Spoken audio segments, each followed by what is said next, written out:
습니다. 사랑하고 축복합니다. 예수님만 사랑합시다. 지난 한 주간 동안도 예수님 안에서 살면서 예수님만 사랑하고 예수님만 자랑하다가 하나님 앞에 나와서 예배를 드리는 여러분 모두에게 하나님께서 함께해 주실 줄로 믿습니다.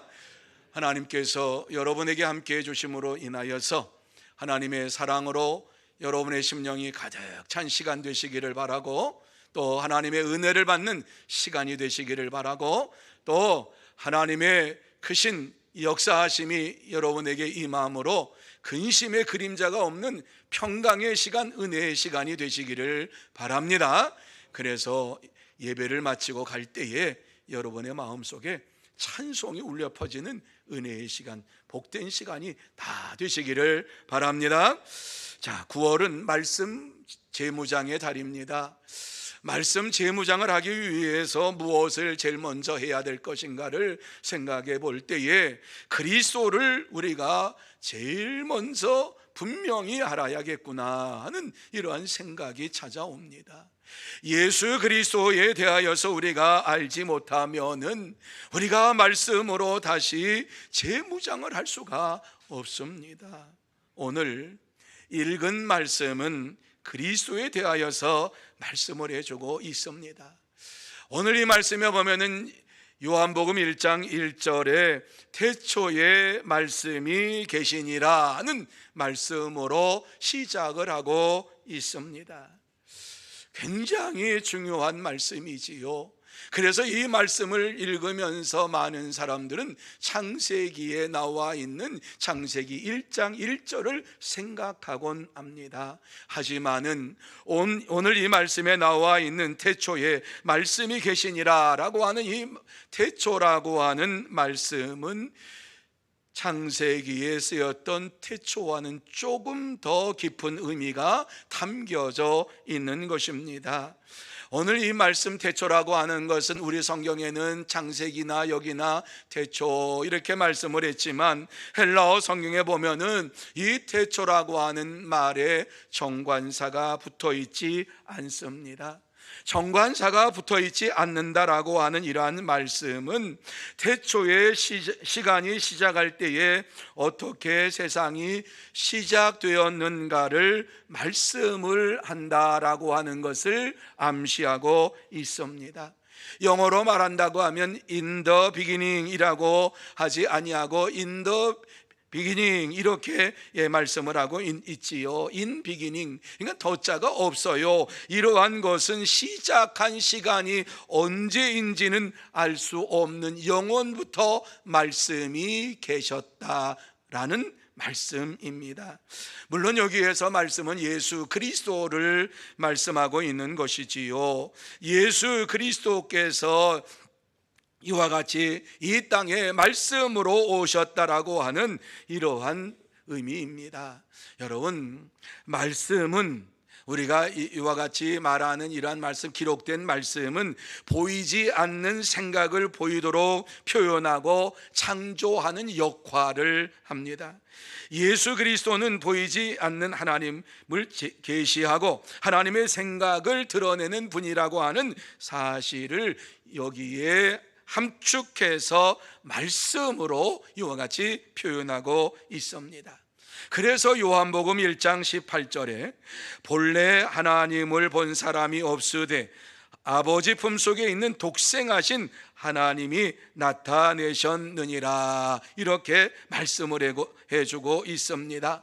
하나님을 본 사람이 없는데 하나님을 본 사람이 아무도 없는데 독생하신 아버지 품속에 있는 독생하신 하나님이 나타내셨느니라. 예수님께서 하나님의 모습을 우리에게 보여주셨느니라 이렇게 선포를 하고 있습니다. 그러면서 14절 말씀에 보면 말씀이 육신이 되어 우리 가운데 거하심에 우리가 그의 영광을 보니 아버지의 독생자의 영광이요 은혜와 진리가 충만하더라 이렇게 말씀을 하고 있습니다. 말씀이 육신이 되어 하나님이 육신의 옷을 입고 오셔서 이렇게 말씀하고 있는 거지요. 우리 가운데 거하심에 우리가 하나님의 영광을 보게 되었다. 하나님의 독생자의 영광을 보게 되었다. 그러므로 인하여서 우리의 심령 속에 은혜와 진리가 충만하게 되었다.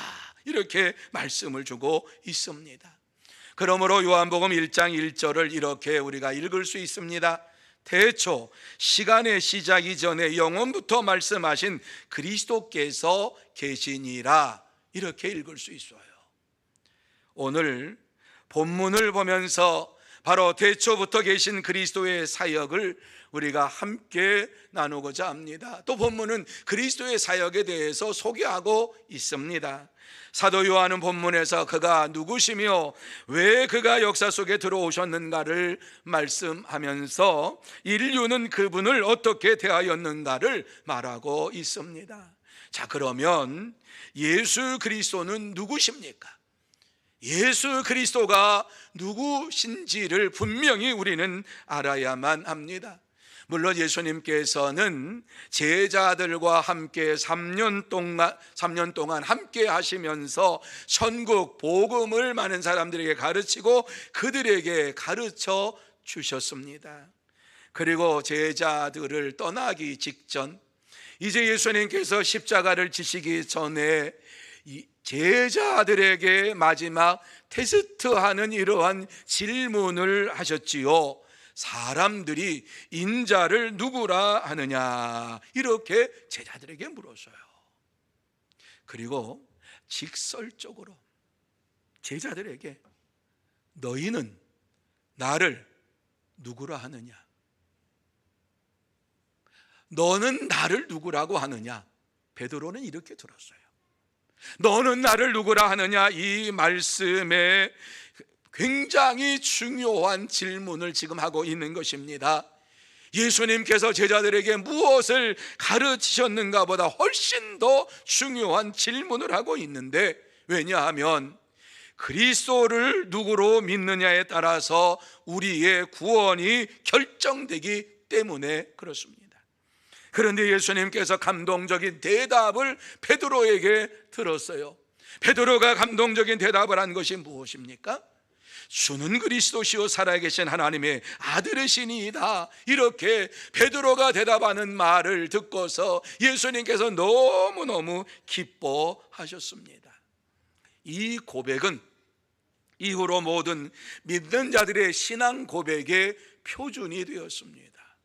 주는 그리스도시요 살아계신 하나님의 아들입니다라고 고백하지 아니하고 예수를 믿는 사람은 거짓된 이러한 자이다. 예수님이 누구신가를 분명히 고백하고 믿는 자가 구원을 받는다. 이렇게 말씀 주셨어요. 여러분, 사도 요한이 복음서를 기록한 것은 바로 예수님이 누구신가를 분명히 우리에게 알게 하기 위하여서 이 복음서를 기록했다 말씀하고 있지요. 이 사실이 요한복음 20장 31절에 나옵니다. 자, 우리 같이 한번 읽습니다. 오직 이것을 기록함은 너희로 예수께서 하나님의 아들 그리스도이심을 믿게 하려 함이요 또 너희로 믿고 그 이름을 힘입어 생명을 얻게 하려 함이니라. 요한복음을 기록한 목적이 무엇인가를 여기에서 잘 말씀하고 있어요. 오직 이것을 기록함은, 요한복음을 내가 기록하는 것은 너희로 예수께서 하나님의 아들이심을 믿고 그리스도이심을 믿게 하려 함이라. 예수님이 누구신가 하는 사실을 분명히 너희에게 믿기를 원하면서 내가 이것을 기록한다. 하나님의 아들이시며 그리스도이심을 믿게 하기 위함이다. 뿐만 아니라 너희로 믿고 그 이름을 힘입어 생명을 얻게 하려 함이라. 여러분, 여기 생명이라고 하는 지금 우리가 가지고 있는 이 생명이 아니라 예수 그리스도 안에서 거듭난 생명, 예수님을 믿고서 이와 같이 우리가 중생한 생명, 새 생명을 말씀하고 있는 것입니다. 그렇습니다. 이와 같이 요한복음을 기록한 이유가 무엇인가 하는 사실을 우리에게 분명하게 말씀을 해주고 있습니다. 예수님은 하나님의 아들이시요 그리스도이심을 믿게 하기 위해서, 우리에게 생명을 주시기 위해서 이와 같이 내가 말씀을 기록했다라고 말씀하고 있습니다. 그러면서 이 요한복음에는 태초에 계신 이가 누구신가 하는 사실에 대하여서 두 가지로 오늘 본문에서 말씀을 하고 있는데, 먼저는 그리스도는 창조자라고 하는 사실을 말씀해 주고 있습니다. 3절 말씀입니다. 3절 말씀 같이 한번 읽습니다. 만물이 그로 말미암아 지은 바 되었으니 지은 것이 하나도 그가 없이는 된 것이 믿으시면 아멘. 만물이 그로 말미암아 지은 바 되었으니, 예수로 만물이 지은 바 되었으니 지은 것이 하나도 예수가 없이는 된 것이 없느니라. 예수님이 창조자이심을 우리에게 분명하게 말씀을 해주고 있는 것입니다. 다시 말씀드려서 예수님은 하나님이시다라고 하는 말씀을 주시고 있는 것이지요. 여러분, 이 사실을 골로새서 1장 16절 말씀에는 이렇게 우리에게 말씀을 주시고 있습니다. 같이 읽습니다. 시작. 만물이 그에게서 창조되되 하늘과 땅에서 보이는 것들과 보이지 않는 것들과 혹은 왕권들이나 주권들이나 통치자들이나 권세들이나 만물이 다 그로 말미암고 그를 위하여 창조되었고. 여러분, 이 말씀을 잘 보세요. 만물이 예수로 말미암아 예수에게서 창조되었다. 하늘과 땅에서 보이는 것과 보이지 않는 것이 예수님께서 창조하였다. 뿐만 아니라 눈에 보이는 왕권과 주권과 통치자들과 권세들을 예수님께서 창조하셨다. 왜? 그로 말미암아 그를 위하여 창조되었다고 말씀하고 있어요. 예수로 말미암아 예수를 위하여 창조되었다, 이렇게 우리에게 분명하게 말씀을 주시고 있습니다. 뿐만 아니라 히브리서 1장 2절 말씀 속에는 이렇게 말씀하지요. 같이 한번 읽습니다. 이 모든 날 마지막에는 한 아들을 통하여 우리에게 말씀하셨으니 이 아들을 만유의 상속자로 세우시고 또 그로 말미암아 모든 세계를 지으셨느니라. 믿으시면 아멘. 예수님께서 어떠한 분이신가 하는 사실을 우리에게 말씀하고 있는데, 마지막에는 아들을 통하여 우리에게 말씀하셨다. 마지막 때 예수님께서 나타나셨다. 이 아들 예수님을 만유의 상속자로 세우시고 예수로 말미암아 모든 세계를 지으셨다, 이렇게 말씀을 해주고 있습니다. 그렇습니다. 예수님께서 모든 것을 지으신 창조자이신 것을 우리에게 분명하게 말씀해 주고 있습니다. 우리는 확실하게 이 말씀을 마음에 새겨야만 합니다. 예수님께서는 만물을 창조하신 분이신 것을 우리가 믿어야만 하는 것입니다. 그렇습니다. 예수님은 본질적으로 이 세상을 창조하신 분이요, 저와 여러분을 창조하신 분이십니다. 예수님께서 모든 것을 창조하셨다, 이렇게 우리에게 말씀을 하시면서 다음으로는 그리스도를 구원자라고 말씀을 해주고 있습니다. 창조자가 구원자가 되어 우리 가운데 오셨다 말씀해주고 있어요. 여러분, 이것이 4절과 5절 말씀에 나와 있는 내용입니다. 그 안에 생명이 있었으니 이 생명은 사람들의 빛이라. 빛이 어둠에 비추되 어둠이 깨닫지 못하더라, 이렇게 말씀을 주시고 있는데, 바로 창조자이신 예수님께서 이 땅에 오셨는데, 이 세상이 어둠으로 가득 차서 빛으로 오신 창조자를 알지 못하였다, 구원자를 알지 못하였다, 이렇게 말씀을 해주고 있습니다. 여러분, 어두움이 있는 곳에 빛이 찾아오면은 그 어두움이 다 사라지게 되는 것이지요. 그러므로 빛은 어두움의 구원자라, 이렇게 말씀할 수 있지요. 그렇습니다. 어두움은 빛으로만 극복할 수가 있습니다. 만물을 창조하시고 생명을 주시던 창조자가 친히 빛으로 이 땅에 오셔서 우리를 구원하시기 위한 구원자가 되셨다라고 하는 말씀입니다.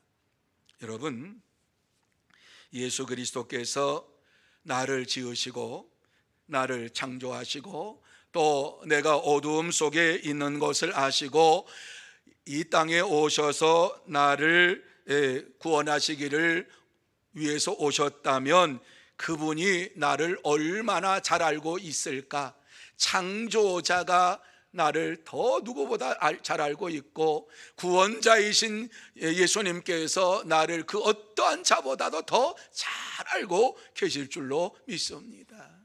1970년대에 자동차 공업이 발달된 미국의 도시가 디트로이트라고 하는 도시입니다. 이 디트로이트라고 하는 도시는 자동차 산업이 굉장히 발달을 해서 그 당시에 많은 사람들이 디트로이트에 살고 있었습니다. 그곳에서 내려오는 전설 같은 이러한 이야기가 있습니다. 한 자동차 정비사가 추운 겨울날 포드 자동차를 끌고서 디트로이트에서 나온 이러한 그 회사에서 거기에서 나온 공장에서 나온 포드 자동차를 끌고서 출근을 하는 가운데에 그만 시동이 부릉부릉 꺼지기 시작하니까는 길가에 차를 댔습니다. 시동이 뚝 꺼집니다. 그래서 어디가 고장 났는가 이렇게 살펴보기 위해서 내려가지고 차를 이곳저곳을 이렇게 봅니다. 그리고 본네트를 열려고 하는데 갑자기 어떤 세단차 하나가 싹 그 옆에 와서 씁니다. 그래서 한 신사가 딱 내리더니 이 최고의 정비사에게 말합니다. 무엇을 도와드릴까요? 이렇게 말씀을 하는 것입니다. 무엇을 도와드릴까요? 이 말씀을 들을 때에 디트로이트에서 그래도 잘 나가는 정비사요, 자동차에 대해서는 자기가 잘 알고 있다고 생각을 했는데 갑자기 무엇을 도와드릴까요? 이렇게 말을 하는 거예요. 여러분, 이 정비사가 어떻게 생각했을까요? 아니, 내가 이 디트로이트시에서 잘 나가는 정비사인데 지금 내가 어디를 고장난지 지금 찾아보려고 그러는데 이게 지금 왜 그런지 그 원인을 내가 잘 모르겠구나. 이제 그러면 아니 나도 모르는데 이 사람이 알까? 이런 생각하지 않았겠습니까? 그 신사는 미소를 지으면서 손에 장갑을 끼고 자동차 본넷을 딱 열고서 이곳저곳을 만져보기 시작합니다. 그리고 또 뺐다가 끼웠다가 하면서 그것을 만져봅니다. 그러면서 이 정비사에게 얘기합니다. 한번 시동을 걸어보세요. 그러니까는 얼떨결에 이 정비사가 내가 정비사입니다 말도 못하고 그냥 들어가서 시동이 걸릴까 그래서 그냥 열쇠를 가지고 부릉 걸리는 것이었어요. 너무 놀래가지고 자동차 시동이 걸리니까는 내려가지고 실례지만 누구신지요? 자기가 정비사든 다 알고 있는데 아주 말끔한 신사가 그렇게 이 자동차를 고쳐주는 거예요. 누구신지요? 그러니까는 그 신사가 명함 하나를 딱 주고서 그리고 좋은 날 되십시오 그리고 떠나는 거예요. 그 명함을 딱 받아들고 보니까 거리에 그곳에 포드 자동차 사장 헨리 포드, 자기가 만든 차였기 때문에 추운 겨울날 어디가 고장 날 것을 알기 때문에 금방 몇 군데 뜩뜩뜩 이렇게 해보더니 시동 걸어보세요 이렇게 얘기하고 떠났다는 것이지요. 그렇습니다. 자동차를 만든 자가 그 차를 가장 잘 알고 쉽게 고장난 곳을 발견하며 고칠 수 있습니다. 바로 이것이 창조자가 구원자가 되어서 세상에 오신 이유입니다. 하나님의 아들 예수 그리스도께서 어둠으로 가득 찬 이 세상에 오신 이유는 누구도 이 세상 사람들을 구원할 수가 없으니까 예수님께서 자기가 창조한 이 인간을 구원하시기 위해서 직접 구원자로 이렇게 빛으로 오신 것이지요. 예수 그리스도는 우리를 창조하시고 우리를 잘 아시기 때문에 어두운 세상에 살면서 이 세상을 이길 수 있도록 주님께서 오셔서 빛으로 구원자로 찾아오셨습니다. 하지만 당시에 많은 사람들은 세상에 오신 예수 그리스도를 몰랐습니다. 10절과 11절 말씀 속에 보면은 그 말씀을 우리에게 주시고 있지요. 같이 한번 10절 11절 말씀 한번 읽어볼까요? 읽습니다. 그가 세상에 계셨으며 세상은 그로 말미암아 지은 바 되었으되 세상이 그를 알지 못하였고 자기 땅에 오매 자기 백성이 영접하지 아니하였으나, 이렇게 말씀하고 있습니다. 여러분, 이 말씀을 보시면서 얼마나 기가 막힌 일인가 한 것을 한번 생각해 보세요. 쉽게 말씀을 드릴게요. 집주인인 내가 집에 들어갔는데 식구들이 나를 본체 만처해 하루 종일 일을 하고 왔는데 집에 들어갔는데 식구들이 아무도 본체 만체, 그리고 내가 왔는지 안 왔는지도 몰라. 얼마나 마음이, 생각해 보세요, 섭섭합니까? 바로 그것이지요. 세상 사람들이 어두워져서 창조자이시고 구원자이신 예수님을 알지 못한 거예요. 그래서 5절 말씀에는 빛이 어둠에 비추되 어둠이 깨닫지 못하더니 분명하게 말씀하고 있지요. 뿐만 아니라 10절 말씀 속에서도 그가 세상에 계셨으며 세상은 그로 말미암아 지은 바 되었으되 세상이 그를 알지 못하였고, 이렇게 말씀합니다. 한마디로 말씀드려서 깨닫지 못하고 알지 못하니까는 예수님을 영접하지 않았다 말씀해 주고 있어요. 현대에 많은 사람들이 예수님을 영접하지 않는 이유도 동일합니다. 예수님이 누구신가를 깨닫지 못하고 알지 못하니까 예수님을 영접하지 않고 살아갑니다. 예수님께서 창조자가 되시고 구원자가 되셨다라고 하는 사실을 알았다고 하면 어떻게 거절할 수가 있겠습니까? 모르는 것이 상책이 아닙니다. 모르는 것이 죄라고 말씀하고 있지요. 그래서 모르면은 알기 위해서 힘써야만 하는 것이지요. 여러분, 우리가 죄를 범했는데 이제 경찰 앞에 가서 제가 모르고 그랬어요, 그러면 그것이 납득이 됩니까? 우리가 차를 끌고 가다가 요새 이 법규가 많이 바뀌었어요. 그래서 횡단보도 앞에서는 무조건 서야 돼요. 사람이 안 와도 서야 돼요. 그런데 사람이 안 온다고 쓱 보고 예전처럼 쓱 지나갔는데 잡았어요. 그리고 벌칙금을 물리려고 해요. 몰랐는데요. 모르셨습니까? 이제부터 아시기 바랍니다. 횡단보도는 꼭 서시기 바랍니다. 범칙금 7만 원 딱 매긴단 말이죠. 모르는 게 죄예요. 예수님을 알지 못하는 것이 죄라고 하는 사실을 요한복음 16장 9절에서 우리에게 말씀해 주고 있어요. 여러분 가운데에도 좋은 번연의 철로 역정을 읽은 사람이 있을 거예요. 철로 역정 많이 예화를 들으니까 철로 역정인지 철로 역전인지 그게 도대체 뭐야 이러시는 분도 계시겠지만은 이것을 읽어보면 쉽게 말하면은 철로 역정이라고 하는 것은 천국 가는 여정, 이것을 그냥 한자어로 쫙 해가지고 철로 역전, 하늘로 가는 이러한 길, 이렇게 여정, 이것을 얘기하고 있는 거예요. 원 제목도 필그림스 프로그레스예요. 그러니까 그 말을 들으면 그렇구나, 순례자가 가는 길, 이렇게 생각을 할 수가 있는데 우리는 철로 역정, 그러니까 이게 도대체 뭐야. 근데 그 책을 읽어보면 마지막 부분까지 나오는 비극의 주인공이 있는데 무지라고 하는 주인공이 나옵니다. 그는 자신의 의와 자신의 생각으로 의롭다함을 얻고자 하는 비극의 인물이었습니다. 그는 진정한 의미에서 예수 그리스도를 모르고 믿음의 삶을 사는 이러한 사람이었습니다. 그래서 하나님께서 이러한 무지한 백성들을 위해서 예수님이 오시기 전에 세례 요한을 보내주셨어요. 그래서 세례 요한에 대해 7절 말씀에 이렇게 말씀하고 있지요. 그가 증언하러 왔으니 곧 빛에 대하여 증언하고 모든 사람이 자기로 말미암아 믿게 하려 함이라, 이렇게 말씀을 하고 있는 것을 보게 됩니다. 세례 요한은 빛으로 오신 예수 그리스도를 증언하기 위해서 오신 선지자예요. 그래서 예수님께서 그를 여인 중에 가장 복된 자다, 이렇게 말씀을 하셨습니다.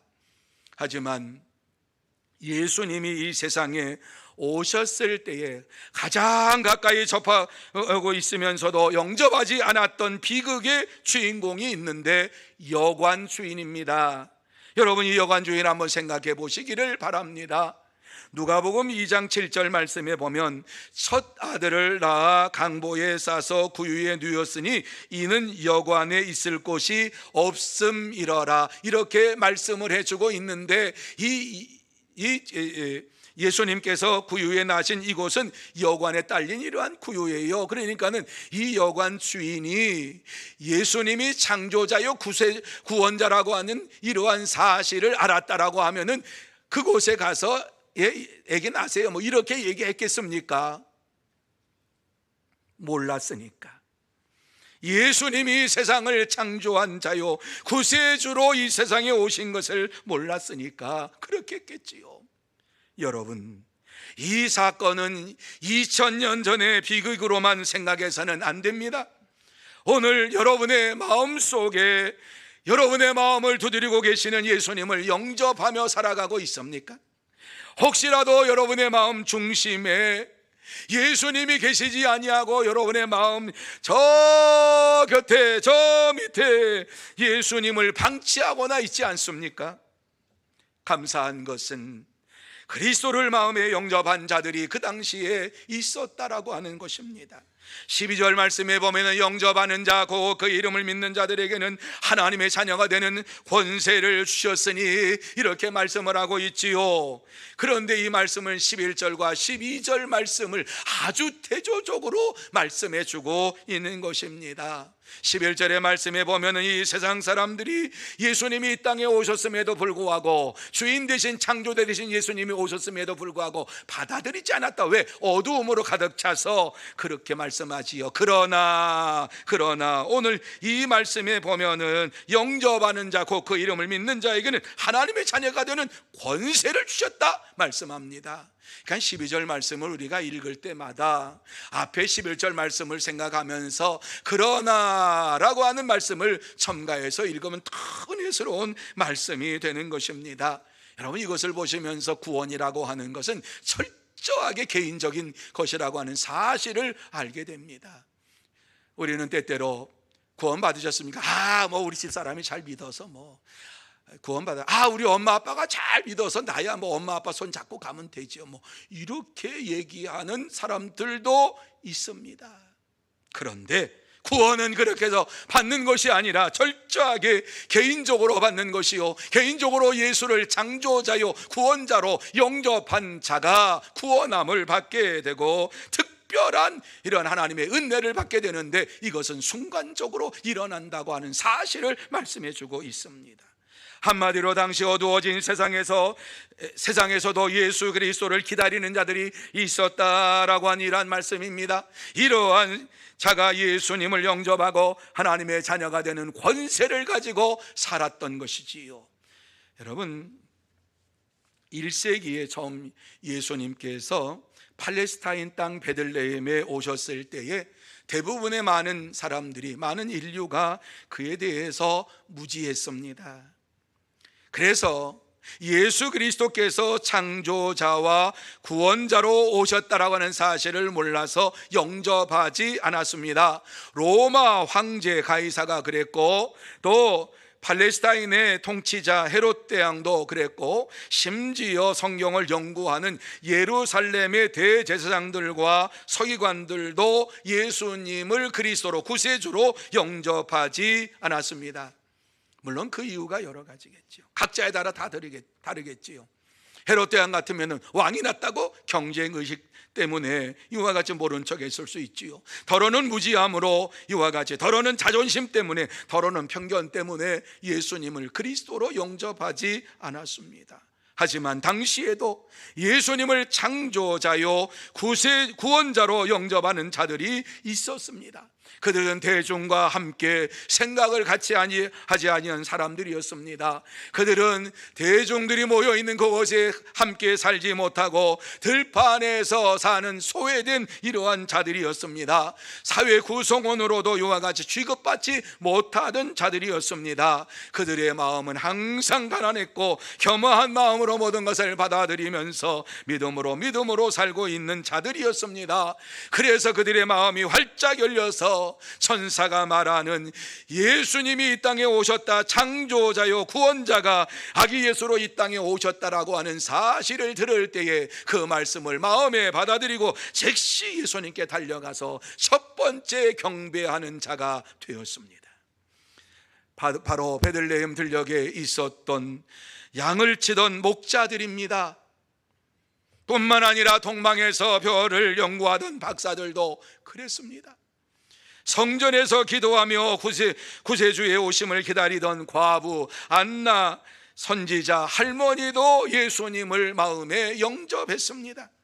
여러분, 오늘날 어두워진 세상에서도 예수 그리스도를 기다리는 자들이 있습니다. 하나님께서 그들에게 특별한 은혜를 내려주셔서 그들은 예수 그리스도의 오심을 기다리며 영접하기를 원하면서 기뻐하며 즐거워하며 찬양의 삶을 살기를 기다리고 있습니다. 그렇습니다. 오늘날 아무리 어두워진 세상이라고 할지라도 예수 그리스도를 창조자요 구원자로 영접하려고 하나님께서 택하신 자들이 우리 주위에는 많이 있습니다. 우리는 성탄절을 맞이할 때마다 랄프 이야기를 예화로 들을 때가 참 많이 있고 그 얘기를 들으면서 감동을 받습니다. 오래전 캐나다 한 교회에서 선극을 하게 되었는데 이 랄프는 정신지체아였습니다.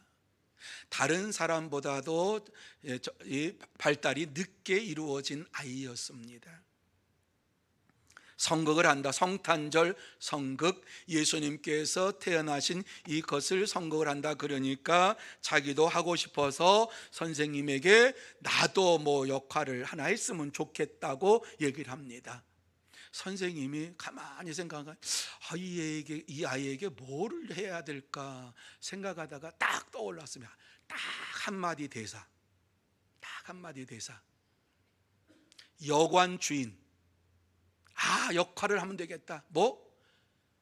마리아와 요셉이 찾아와서 문을 두드려 방이 있습니까? 그러면 한마디, 방이 없습니다. 이거. 그래서 연습할 때에 이제 연습을 하잖아요. 그런데 이제 와서 똑똑 마리아와 요셉의 분장한 아이들이 와서 두들깁니다. 그러면서 방이 있습니까? 그러니까 이 랄프가 그때 잘했어요. 방이 없어요. 끝났어요. 연습이 잘 됐어요. 그런데 성탄절 전야에 성극을 하게 되었는데 그때에도 마리아와 요셉이 이제 와서 문을 두드리면서 방이 있어요. 그러니까 이 랄프가 방이 없어요. 그랬어요. 거기까지 잘했어요. 그런데 마리아와 요셉이 등을 돌리고 이와 같이 돌아가는 그 모습을 보면서 랄프의 눈에 눈물이 글썽이면서 방이 있어요. 내 방이 있어요. 그 순간 연극을 하던 아이들도 모여있던 모든 사람들에게 침묵이 흐르기 시작합니다. 분명히 대사고를 친 겁니다. 방이 없어요. 그러면 끝나는 건데 방이 있어요. 내 방이 있어요. 이 말 한마디로 조용해지면서 연극은 끝까지 해서 끝났어요. 그런데 그 감동은 지금까지 예수를 믿는 믿음의 사람들에게 방 없어요, 그게 아니라 방이 있어요, 내 방이 있어요, 이 말씀들이 마음에 새겨지고 회자되는 이러한 이야기로 우리에게 전해지고 있습니다. 오늘 사도 요한은 우리에게 무슨 말씀을 하기를 원하고 있습니까? 영접하는 자고 그 이름을 믿는 자들에게는 하나님의 자녀가 되는 권세를 주셨으니, 이렇게 말씀을 하고 있습니다. 누구든지 예수 그리스도를 영접하기만 하면, 예수의 이름을 믿기만 하면 하나님의 자녀가 되는 권세를 누리게 된다, 이렇게 말씀을 하고 있는 것입니다. 여러분, 이것이 바로 하나님께서 우리에게 하시고 싶은 말씀입니다. 이것이 하나님의 마음입니다. 누구든지 예수를 영접하는 자는, 예수의 이름을 믿는 자는 하나님의 자녀가 되는 권세를 받아 누리게 된다, 이렇게 말씀을 해주고 있습니다. 하나님은 우리가 진심으로 예수 그리스도를 영접하고 그의 이름을 믿는 자가 되어서 하나님의 권세를 가지고 이 땅에서 살기를 원하고 계십니다. 그러므로 저와 여러분 모두 다 예수 그리스도를 다시 한번 마음에 진심으로 영접을 하고 예수님의 이름을 믿는 자가 되어서, 진짜 믿는 자가 되어서 하나님의 자녀가 되는 권세를 가지고 날마다 기쁨으로 즐거움으로 살아가면서 하나님의 복을 받는 복된 성도가 되시기를 바랍니다. 기도하시겠습니다.